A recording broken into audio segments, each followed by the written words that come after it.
Ok. Alors, tout le properties. Donc on va s'occuper de comment cacher cette partie-là, je vais vous expliquer. Bon, c'est des choses que vous connaissez de toute façon maintenant. Donc ici on a le forearm en ayant séparé la line sur le line art et la couleur sur le color art. D'accord? Donc nous ce qu'on veut c'est que justement cette ligne ici, qu'à chaque fois qu'on est dans cette zone là, cette ligne soit cutée par la partie de l'autre bras. Donc ce que je vais faire, c'est que je vais faire entrer, chercher un cutter. Donc, ici je fais un cutter, ici je fais ça. On se retrouve avec cette zone cutée. Mais du coup on voit le bras dessous. Donc ce qu'il faudrait c'est qu'on cut juste la line. Donc pour ça on va tout simplement aller chercher un filtre line art, comme ça. Entrer un filtre color art.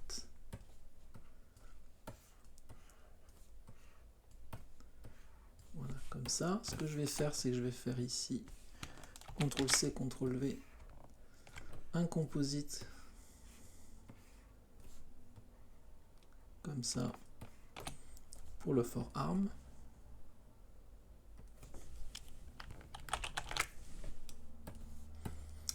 Et lui, il est cuté du coup par cette partie. Alors, qu'est-ce qui se passe?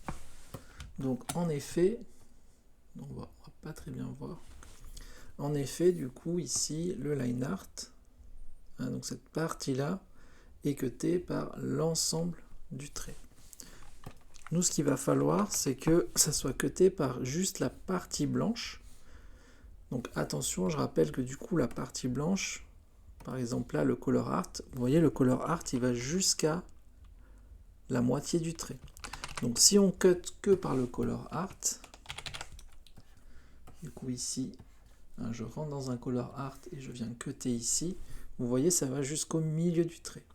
Donc c'est pour ça qu'on utilise généralement ce qu'on appelle un auto-patch, puisque l'auto-patch c'est ce qu'il y a sur le color art, donc ma couleur blanche qui va jusqu'au milieu du trait, moins ce qu'il y a sur le line art, c'est-à-dire l'épaisseur de mon trait. Donc j'appuie sur entrée, je tape auto, je vais chercher auto-patch. Hop, je ne sais pas si on voit bien dedans, voilà, mais j'ai que la partie blanche qui va jusqu'au trait intérieur du trait. Hop. Et donc là, voilà, quand je coupe, du coup, et si j'ai fait un beau cercle, on voit pas la différence, j'ai un magnifique raccord. Et donc à chaque fois que je vais tourner, vous voyez que du coup le raccord il va être parfait.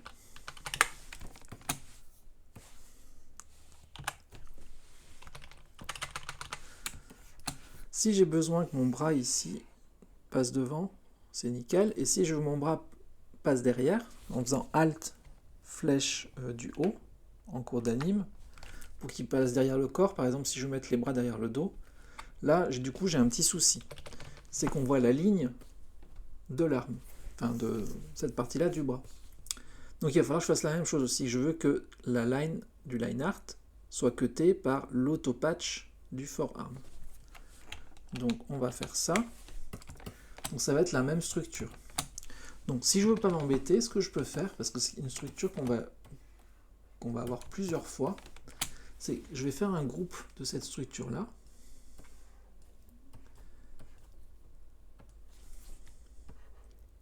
Bon, je peux laisser line art, comme ça. Et ici, généralement, moi j'aime bien écrire AP pour auto-patch et de qui c'est en fait. Donc là, c'est l'auto. Ça vient du bras. Arm. Là, on a un cutter et là, on a un composite. Donc ici, ce que je peux faire, c'est CTRL-G. Donc, vous voyez, ça fait un groupe. Je peux le nommer, par exemple, CH-RIC. J'appelle AP pour auto-patch, pour dire que c'est le système d'auto-patch. C'est l'auto-patch du forearm. Close. Voilà. Je sais que l'élément qui est cuté, on le met à gauche. Donc je peux tout simplement faire CTRL-C, CTRL-V. Et ici faire la même chose. C'est-à-dire que je vais prendre comme ça le forearm, le rentrer là-dedans. Et l'autopatch ici et ressortir là. Et là, normalement, ça devrait marcher. C'est le même principe. Hein, c'est la même structure à l'intérieur. D'ailleurs, ici, je peux écrire AP for arm, puisque c'est l'inverse. Voilà. On va tester de suite. Donc là, si je prends le bras, là, vous voyez, ça cut tout le temps. Et si je fais Alt, flèche du haut pour passer derrière, vous voyez que du coup, ici, c'est cuté.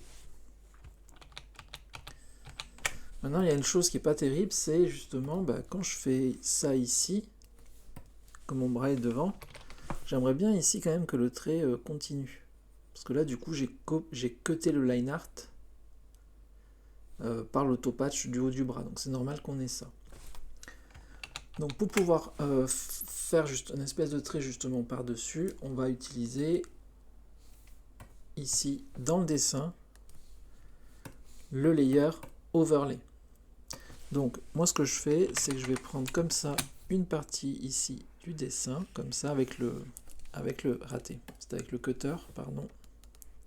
Avec le cutter en étant bien ici en bourron. Donc je prends cette partie, je fais CTRL-C et je viens ici, CTRL-V, la coller. D'accord? Ici, dans mon élément, vous voyez, j'ai Line Art, Color Art seulement. Donc ce que je peux faire, c'est faire entrer, venir chercher un overlay comme ça. Je vais le mettre ici par exemple. Donc ici, bien sûr, hein, c'est mon forearm. Donc je vais tirer un truc là. Comme ça, ici, j'ai le... on voit rien. Et je vais venir le placer devant comme ça. On va venir tester. Donc du coup, ça veut dire que ici, je vais avoir ce qu'il y a sur l'overlay qui est cuté par rien du tout, pas par l'autopatch. Donc si je fais tourner comme ça, à un moment donné, vous voyez la ligne de l'overlay, elle passe devant quand c'est de ce côté, et elle passe devant quand c'est de ce côté. Donc ça c'est plutôt bien. Ici, si je fais Alt, flèche du haut pour passer derrière, du coup ça passe derrière, et là ce que j'aimerais c'est l'inverse, c'est que ici, j'ai aussi une ligne qui aille par-dessus. Donc je vais faire la même chose dans mon groupe pour le haut du bras, donc entrée, overlay, je viens ici, hop, je viens ici, hop. Par contre, il faut que j'aille dans le dessin aussi faire cette zone-là. Donc je vais rentrer dans le dessin, je vais dans le line art, je veux que ça coupe à partir d'ici, non, raté, que ça coupe ici. Je vais faire ça pour l'instant. CTRL-C, overlay, CTRL-V. Et là, du coup, maintenant, quand je suis de ce côté ou de ce côté, vous voyez, ça fait un bras de derrière. Alt, flèche du bas, je reviens devant. Alt, flèche du haut, je passe derrière. Nickel. Je prends mes pegs comme ça, j'appuie sur R pour les resetter. CTRL-S. Donc là, on a fait un système d'autopatch. Je vais juste renommer celui-là parce que c'est pas le forearm, lui, c'est le arm. Renommer bien au fur et à mesure. Ici, je vais avoir la même chose du coup pour le poignet. Alors, j'en ai pas entre ça et ça puisque c'est deux couleurs différentes et que c'est dessous, mais ça peut arriver aussi qu'on ait un raccord à faire de ce côté aussi. Donc, je vais devoir faire entre ça et ça. Donc là, même chose. Aucun problème. CTRL-C, CTRL-V. Donc, de ce côté, c'est l'élément, et de ce côté, c'est ce qui va cutter. Donc là, on voit pas trop parce que la main est dessus, mais si je fais flèche du haut, vous voyez quand ça passe derrière, là ça rentre. Je vais le resetter, R. Alors, je vais peut-être passer le poignet par-dessus la main, voilà, dans l'ordre. Ici, je vais le renommer wrist. Donc il ne faut pas hésiter à se créer des petits groupes comme ça, déjà faits. Ça permet de gagner du temps.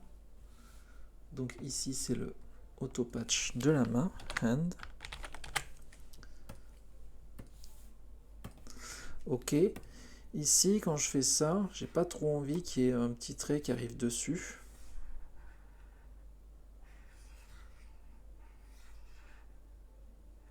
Si je fais, voilà. Donc là, maintenant, il va falloir que dans la main aussi, je vienne cutter ça. Donc ouais, dans le wrist, ici, l'overlay, on peut l'enlever. Hein. Du coup, on ne l'utilisera pas. CTRL-C, CTRL-V, je vais faire la même chose ici pour la main.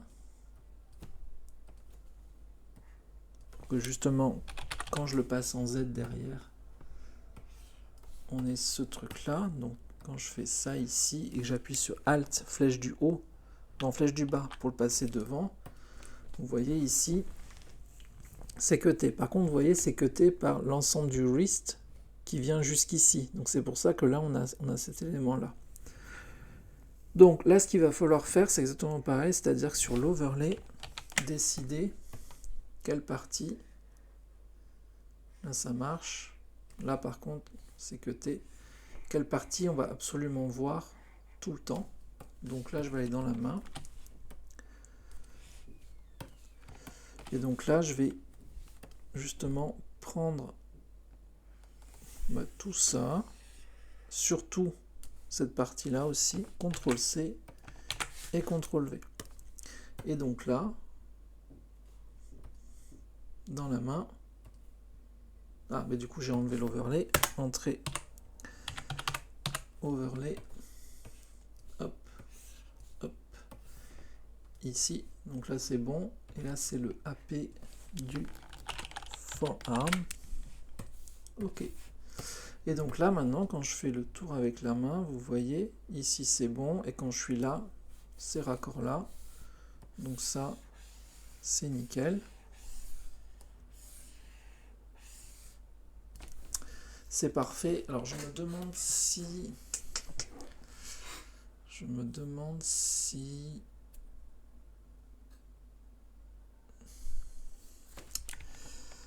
Ok, je vais le resetter. R. Non, on va mettre comme ça. Très souvent, on se sert de l'overlay, par exemple, si on doit mettre un élément dans la main du personnage et qu'on veut que le pouce soit devant, par exemple, s'il tient un manche d'une pelle. Hein, du coup, on a le manche comme ça. Et qu'on veut justement qu'il y ait des doigts par-dessus l'élément, mais aussi une main derrière. Donc souvent on se sert de l'overlay pour qu'il soit justement légèrement devant. Du coup, on va peut-être faire ça, ce qui veut dire que ça, plutôt, on va le mettre CTRL X, on va plutôt le mettre sur l'underlay, CTRL V, ah oui, on a ça dans l'underlay qui nous aide aussi. Bon, on va rester là-dessus. Allez, on va rester sur l'overlay, tant pis. On trouvera une autre solution pour les pouces. Un petit CTRL S. Donc quand vous faites des trucs, il faut tester tout de suite. Là, on va voir la même chose. Du coup, entre ça et cette partie-là. Donc moi, je veux que ici, la line soit cutée par l'autopatch de ça. Donc je vais ici rentrer dans mon groupe de bras. Donc ici, la line, pour l'instant, elle est cutée que par l'autopatch du forearm, donc la partie basse ici. Donc tout simplement, je vais faire CTRL-C, CTRL-V. Donc là, j'ai un autre autopatch. Je vais l'appeler blouse, puisque c'est la partie de ma blouse. Je veux que ça aussi, ça cut la line. Donc comme j'ai qu'une seule entrée ici dans le cutter, ce que je fais, c'est que je fais CTRL-C, CTRL-V. Comme ça, j'ai un nouveau composite. Non, moi, je vais plutôt en chercher un nouveau. J'appuie sur Entrée, Composite. Donc là, le composite, il vaut mieux le passer en as bitmap. Donc il devient carré. Comme ça, à la sortie, il fusionne vraiment les deux. Donc là, je fais ça. Et ici, vous voyez, je viens créer une nouvelle entrée dans le multiport. Donc je vais même le mettre ici tout à droite, puisque ma blouse, elle est tout à droite ici, à la sortie. Ça, je le mets dans le cutter. Donc là, vous voyez, il y a une nouvelle entrée ici. Et donc de ma blouse, je viens rentrer là-dedans, qui vient rentrer dans le AP blouse et qui vient cutter la line.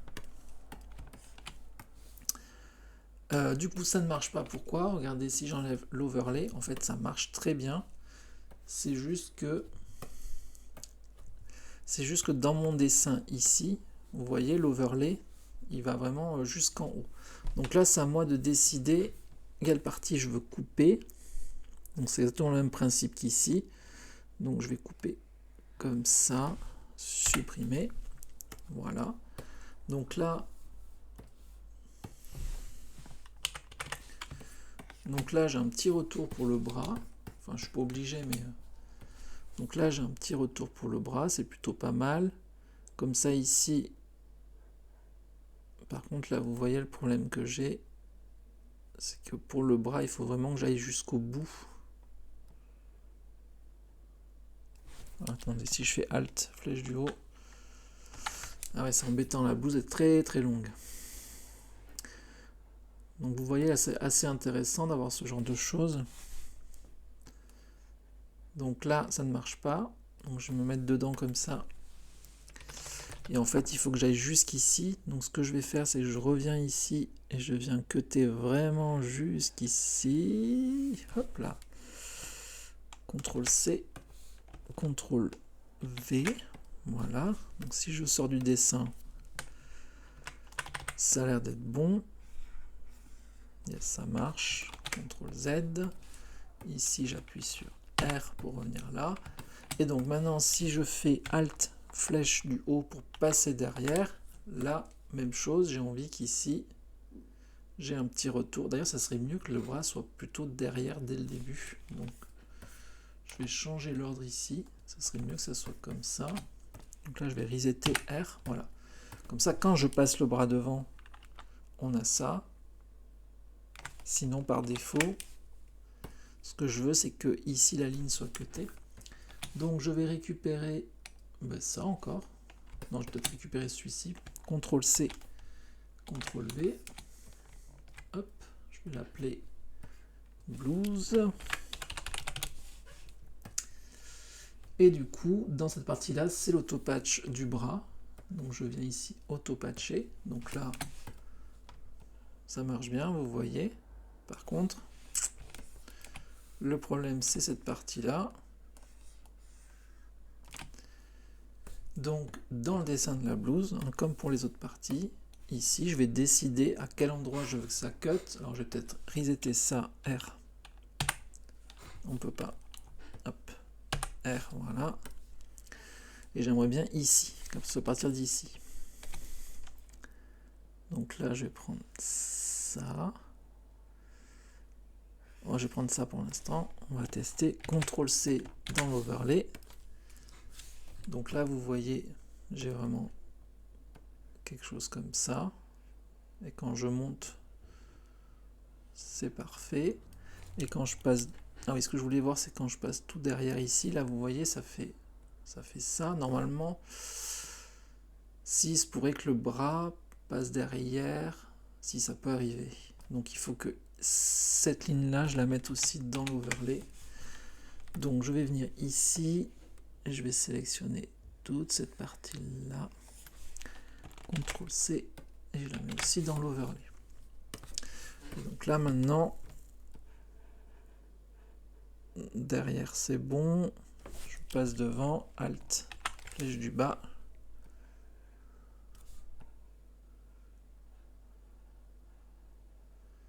Super. Hop, je prends ça, je reset, R. Je vais tester ça, donc la même chose, nickel. Super. Alt, flèche du haut pour passer derrière. Même chose, nickel. Allez hop, je reset, R. CTRL S. Ok, ce qu'on va faire ici, c'est que je vais dupliquer le dessin pour faire une zone identique, mais qui sera derrière la main. Donc une espèce de duel. Enfin, de UL. Pas un duel. Donc je vais Donc là je fais avec les flèches, hein, mage et flèche droite pour les déplacer. Donc j'ai lui, non, il est où? Il est ici.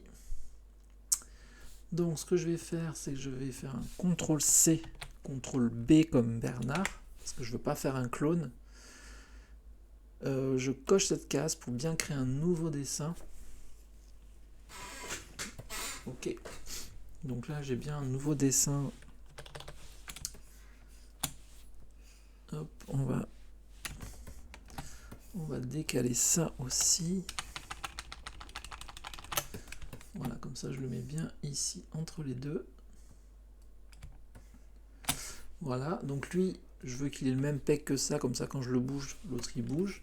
Par contre, alors que lui, ici, est devant le poignet et la main, lui, il sera derrière la main. Il sera même derrière tout. Voilà, je mets derrière tout. Donc je l'ai dupliqué tout simplement pour tout de suite avoir le dessin. Ça sert à rien du coup d'avoir de l'overlay ici. Par contre, ce que je vais faire, donc là j'active les deux yeux. Et dans tout le properties, j'active cette petite option qui me permet d'agir sur tous les art layers en même temps. Et je vais prendre le cutter ici et je vais juste enlever ce qui me va pas. Je pense que si je supprime ça, raté, c'était pas activé. Je recommence, CTRL Z. Donc j'active bien ça, je supprime ce que j'ai pas besoin, c'est-à-dire ça. Ah, quand je fais CTRL Z, ça enlève cette option. Ok, super. Donc j'arrête de faire CTRL Z. Donc j'ai bien ça, je supprime, voilà, ça supprime tout en même temps. Plus en ligne droite, voilà, supprimer. Ok. Et dans mes couleurs, je me mets bien sur le color art. Vous voyez, j'ai fait blues intérieur, donc c'est une couleur un peu plus foncée. Voilà. Du coup, derrière ça, je vais faire un peg juste pour que vous voyez vite fait, mais je vais l'enlever. Hein. Derrière ça, ici, j'aurai du coup une zone qui me permettra de faire l'intérieur de la manche, si nécessaire. Je supprime. Vous verrez que ça sera utile quand on fera les déformeurs, justement. Dans la vidéo suivante, d'ailleurs, on va la faire dans la vidéo suivante, les déformeurs. Là, pour le coup, tout le bras fonctionne. On va partir en déformeur.